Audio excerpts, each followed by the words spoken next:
Hi, I'm Judson Miller, and welcome to the improved Hellgate High School.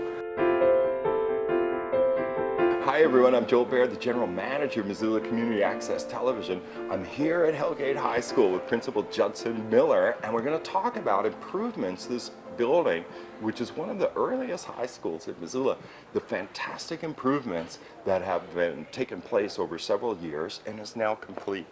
Judson, thanks so much for being on the show. Absolutely. How long have you been principal here at Hellgate? I'm finishing my third year currently. Oh, whoa. So you've been here for this great improvement, right? The whole cycle. Like must have been great to start starting your on job, day one. Yeah. Right? Yeah. So we're sitting in this beautiful library, and what was it before?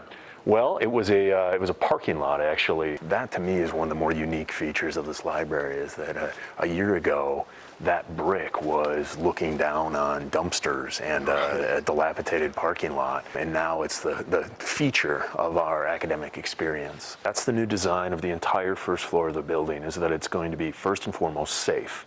So we have a lot of new safety features. And once that was accomplished, it's really about student access.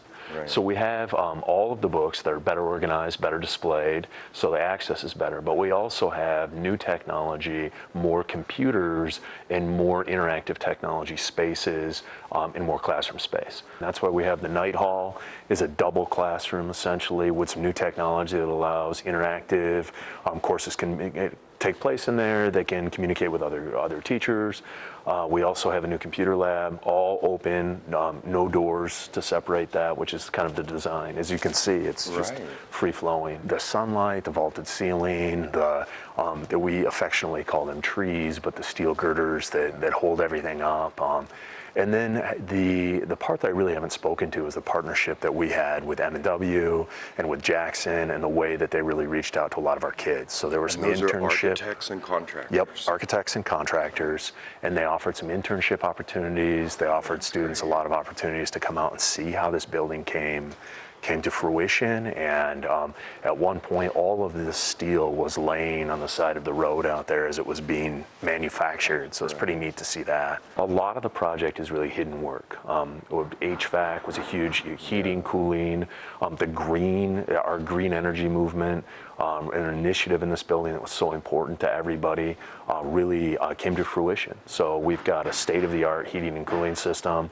It uses far less energy than it did before. And we also have cameras throughout the building, and we have lockable closed doors now that are all locked throughout the day. So we have a single access point that is also a part of the project. So before the project started, we had 22 different exterior doors that people could come in and out of throughout the day. Now we have one. We have cameras. We never had cameras before. They're working. They're great. Our school resource officers now positioned right there in the front, full uniform every day. It's really been a nice change to strike that balance between safety and without being scary. All right. Well, you want to walk around? Yeah, absolutely. Wow, this is pretty open. Yes, they did a great job. So this used to be non-existent. There was no hallway. Right. Our auditorium got updated, so the HVAC system and the heating and cooling. But this is a really nice addition that really help with those programs. So our band room is right there. This, of course, is the green room, and then we have access to the auditorium now that we didn't have before.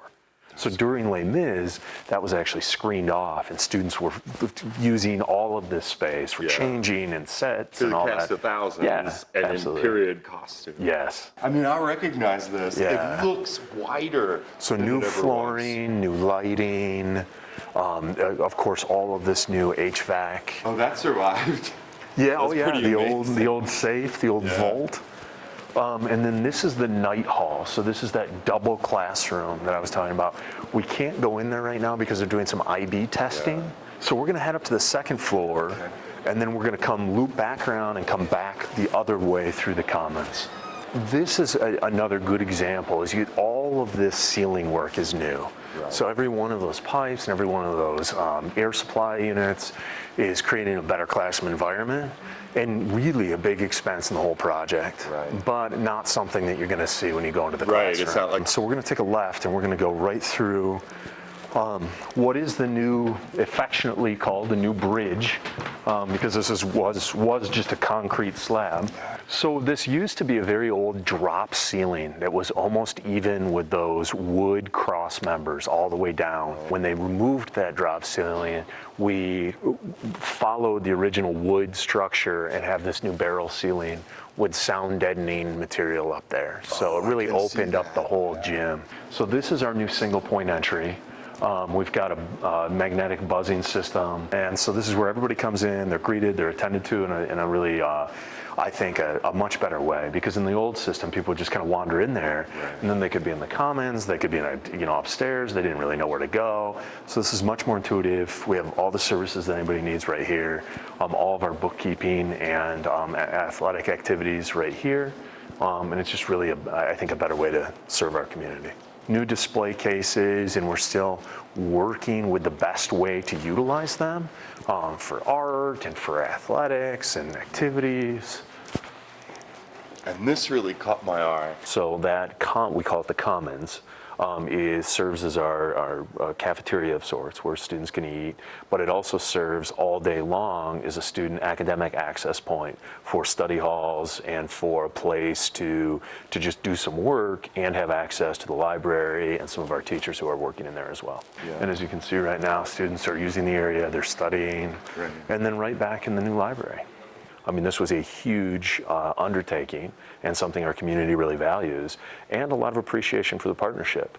I love the fact that our parents are coming in, they're seeing these new spaces, they're seeing the new safety features, and they're recognizing the type of academic experience that those dollars were able to provide. It really is a different academic experience. It's better, it's more accessible, and it's more flexible for our students, and that's a credit to our community.